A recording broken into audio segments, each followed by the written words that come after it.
1-0. Ces deux équipes au même parcours, Philippe Bruet qui s'affrontaient ce soir. Deux équipes qui ont à leur actif depuis le début de l'année 3 victoires, 1 nul et 3 défaites. Bonsoir Stéphane, on voudrait vous montrer tout de suite depuis le Parc des Princes des infos d'avant-match qui concernaient bien la composition d'équipe. Tout de suite une information côté Auxerrois. Vous savez que Yann Lacher n'était pas là aujourd'hui. Il est blessé après le match de Coupe d'Europe. On va vous montrer peut-être une image de Philippe Mexès. C'était juste au moment de l'échauffement. Eh bien Philippe Mexès a parlé à Giroud. C'était pas sûr ce soir au Parc des Princes. Mexès a bien débuté cette partie. Et puis pendant qu'on regardait Mexès, information révélée par l'entourage du Paris Saint-Germain, vous allez apercevoir Lionel Letizy qui était à la descente du car, qui était dans les couloirs du Parc des Princes, mais qui ne jouait pas ce soir tout simplement puisqu'il s'est blessé hier. Il a fait un essai, blessure au mollet gauche. Lionel est reparti, il a regardé depuis les tribunes cette partie. Donc voici le résumé. Maintenant que vous avez les infos d'avant-match, vous allez découvrir avec ce beau maillot orange Alonso, Jérôme Alonso, qui retrouvait donc les buts du Paris Saint-Germain. Un match qui est parti ce soir très rapidement. Les Auxerrois étaient-ils fatigués par leur partie de la Coupe d'Europe? Eh bien on va le savoir tout de suite. C'est un match, je vous l'ai dit, qui a empli le Parc des Princes. C'est la première fois qu'on dépassait ce soir les 40 000 spectateurs dans les travées de Boulogne et d'Auteuil. Et tout de suite en action, Djibril Cissé. 2 minutes de jeu, la première frappe. Il n'a pas laissé le temps à Jérôme Alonso de savoir s'il fallait réfléchir ce soir pour entrer dans ce match, bien se concentrer. Jérôme sait le faire. Djibril Cissé lui montre que les Auxerrois, dès ses premières minutes, sont prêts à inquiéter les joueurs d'Ali Lodzik. Pour le PSG, c'est un match de Coupe d'Europe, disait Ali Lodzik avant le début de la partie. Eh bien, un Paris Saint-Germain qui attaque avec Mendy qui est inarrêtable. Premier ballon très difficile à capter pour Fabien Coll. Belle intervention au passage. C'est l'une des premières de la soirée. Il y en aura d'autres de Mexès. Un PSG qui penche côté droit pour l'instant. Vous avez vu Fiorez qui est à l'origine de ce ballon. Un ballon qui circule très bien. Beaucoup de très belles combinaisons. Encore Fiorez tout près de la ligne qui réussit à centrer. Paoletta qui va marquer. Non. Et oui. Finalement, la fin de cette occasion était l'occasion la plus facile, la partie la plus facile pour Paoletta qui marque là le 3e but personnel de la saison. On va revoir cette occasion. Ce centre après les embrassades des Parisiens. Ce centre impeccable là, de Fiorez qui réussit à claquer ce ballon et ensuite Coll ne peut rien faire face à Paoletta. Voilà donc 9 minutes seulement de jouer. On a déjà vu beaucoup de choses ce soir sur la pelouse du Parc des Princes et c'est un début de match parfait. En tout cas, récompense pour les adversaires de Giroud ce soir. Le PSG mène 1-0. Le PSG qui attaque encore avec Okbeché et ce ballon qui était touché de la main. C'est en tout cas la décision de l'arbitre qui va fâcher, Monsieur Hammer va fâcher les défenseurs auxerrois. Regardez, c'est un peu sévère parce que c'est vrai, il a le dos tourné. Ce ballon vient frapper le coude de Teino. Mais la revanche, si l'on peut dire, des Auxerrois, ils vont l'avoir là-dessus. La frappe de Paoletta, c'est pas évident, mais vous allez bien constater sur ce ralenti. D'ailleurs, Paoletta réclame un pénalty tout simplement parce que le ballon est dégagé et repoussé de la main par un défenseur d'Auxerre. 30 minutes dans cette partie, ça va très vite. Siriès qui peut égaliser, qui va marquer et finalement Jérôme Alonso sort vainqueur de son duel face à Siriès, titulaire pour la première fois.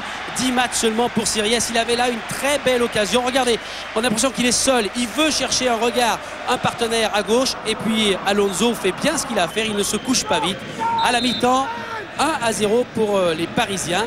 Des Parisiens que l'on va retrouver autour de Frédéric Déhu là, à quelques secondes de l'entame de la deuxième partie du match pour une nouvelle concentration. Un match qui va redémarrer avec une série de coups francs.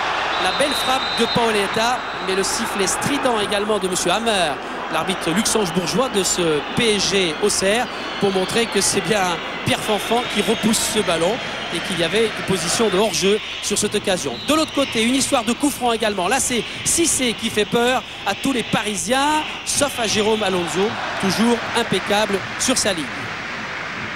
Après cet épisode coup franc, nous allons retrouver des Auxerrois maintenant qui veulent à tout prix revenir au score.